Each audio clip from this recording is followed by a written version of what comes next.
খাওয়া দাওয়া হলো। আর এই যে কড়াই নিয়ে খাচ্ছিল, এই যে কড়াই নিয়ে, ভাবা যায় শুধু চিকেনের ঝোল আর আলু বেঁচে আছে।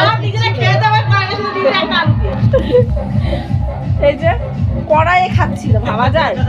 ভাগ্যের ভাতের হাঁড়িটা নিয়ে বসানি। তুমি আবার কি পাতা করতে যাবো নাকি রাতের বেলায়?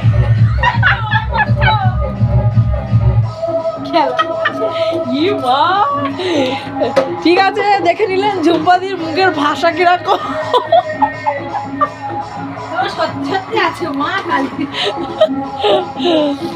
তো তোজো বাড়ির সব কটা ছেলে ঘুমিয়ে গেছে, তুই কখন ঘুমাবি?